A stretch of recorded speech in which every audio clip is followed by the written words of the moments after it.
సరే, స్వస్తి. భగవద్గీత 12వ అధ్యాయం. ఒకసారి ఆ శ్లోకాలు అందాం. ఏవం సతతయుక్తాయే భక్తాస్త్వాం పర్యుపాసతే ఏ చాప్యక్షరమవ్యక్తం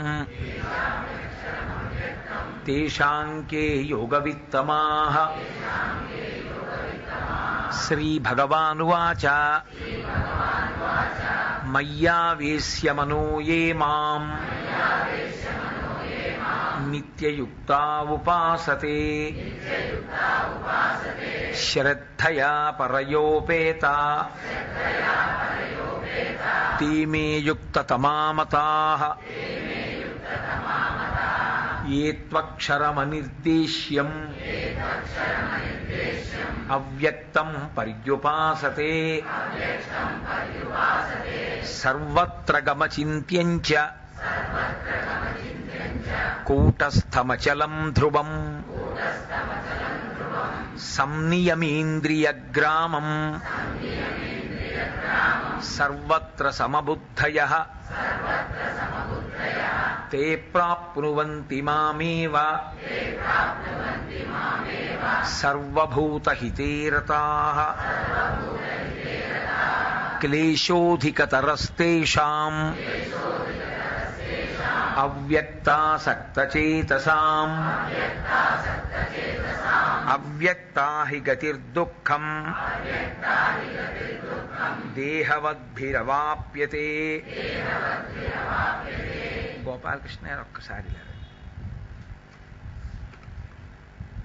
చూడండి, చచ్చిపోకుండా కాస్త ఎక్కడన్నా పడైంది, అలా వెళ్ళిపోతుంది. మెల్లిగా తిరిగి చచ్చిపోకుండా. ఏతు సర్వాణి కర్మాణి మయి సన్యస్య మత్పరః అనన్యేనైవ యోగేన మాం ధ్యాయంత ఉపాసతే తేషామహం సముద్ధర్త మృత్యు సంసారసాగరాత్ భవామి న చిరాత్ పార్థ మయ్యావేశితచేతసాం. 8వ శ్లోకం ఇవాళ ఇక్కడ ప్రారంభం చేయవలసి ఉంటుంది. మయ్యేవ మన ఆధత్స్వ మయి బుద్ధిం నివేశయ నివసిష్యసి మయ్యేవ అత ఊర్ధ్వం న సంశయః. అధ చిత్తం సమాధాతుం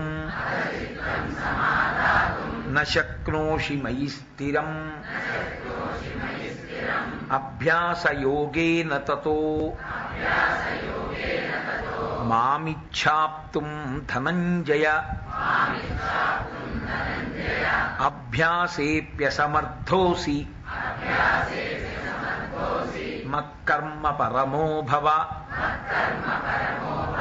మదర్థమపి కుర్వాణి కర్మాణి కుర్వన్ సిద్ధిమవాప్స్యసి. 3 శ్లోకాలు 8 నుంచి 10 వరకు చదివాము అంటే దాని ఉద్దేశం నేను ఆ 3 శ్లోకాలు ఇవాళ చెప్దాం అనుకుంటున్నాను అని మీకు అర్థమైపోతుంది. మయ్యేవ మన ఆధత్స్వ మయి బుద్ధిం నివేశయ నివసిష్యసి మయ్యేవ అత ఊర్ధ్వం న సంశయః అంటాడు భగవానుడి ఈ శ్లోకంలో. ఈ 3 శ్లోకములు సాధన యందు ఉందామనుకున్న వారికి, ఈశ్వరుణ్ణి చేరే ప్రయత్నం చేద్దామనుకున్న వాళ్ళకి చాలా చాలా అత్యంత అవసరమైనటువంటి శ్లోకములు. చాలామంది సాధారణంగా అడిగేటటువంటి ప్రశ్నలన్నిటికీ సమాధానం ఈ 3 శ్లోకాల యొక్క వ్యాఖ్యానమునందు ఉంటుంది. నేను పూర్ణంగా వ్యాఖ్యానం చేస్తున్న వాడను మాత్రం కాదు అని మీరు ముందుగానే గమనించవలసి ఉంటుంది. సమయాన్ని దృష్టిలో పెట్టుకుని నేను చాలా లఘు వ్యాఖ్య మాత్రమే చేస్తున్నాను. మయ్యేవ మన ఆధత్స్వ మయి బుద్ధిం నివేశయ నివసిష్యసి మయ్యేవ అత ఊర్ధ్వం న సంశయః. భగవానుడు అంటున్నాడు, నా యందు నీ మనస్సుంచు. మయ్యేవ మన ఆధత్స్వ మయి బుద్ధిం నివేశయ, నీ బుద్ధిని కూడా నా యందు ఉంచు.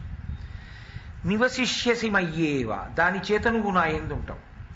అత ఊర్ధ్వం న సంశయ, ఆ పైన నువ్వు నాలోనే ఉండిపోతావు, నాలో కలిసిపోతావు, నేనైపోతావు. నువ్వు దాన్ని విశ్వసించవచ్చు, అందులో తిరుగులేదు, ఇది నా వాక్కు అంటున్నాడు. ఇందులో మయ్యేవ మన ఆధత్స్వ, నీ మనస్సు నా యందు పెట్టు, నీ బుద్ధి నా యందు పెట్టు. ఇంకేం తెలిసిపోయిందిగా, పెట్టేస్తే అయిపోయిందిగా. కానీ అంత తేలిక మనసు ఇచ్చేయంటే ఇచ్చేస్తే ఇంక ఈ శాస్త్రం అంతా ఎందుకు, గురువు ఎందుకు, అభ్యాసం ఎందుకు, ఇవన్నీ ఎందుకు? అది సాధ్యం కాదు. కాబట్టే మళ్ళీ రెండో శ్లోకం చెప్పాడు, అభ్యాసే అధచిత్తం సమాధాతుం అంటూ చెప్పాడు ఆయన. మయ్యేవ మన ఆధత్స్వ మయి బుద్ధిం నివేశయ, నీ మనసు నా యందుంచు, నీ యొక్క బుద్ధిని కూడా నా యందుంచు. ఏమీ అలా ఎందుకు అనాలి భగవానుడు అంటే, మనస్సు అన్న మాటకు అర్థం నీతో నేను తరచు ప్రస్తావిస్తున్నాను, సంకల్ప వికల్ప సంఘాతము. సంకల్ప వికల్ప సంఘాతము అంటే పట్టుకుంటుంది, వదిలిపెడుతుంది, రెండూ చేస్తుంది.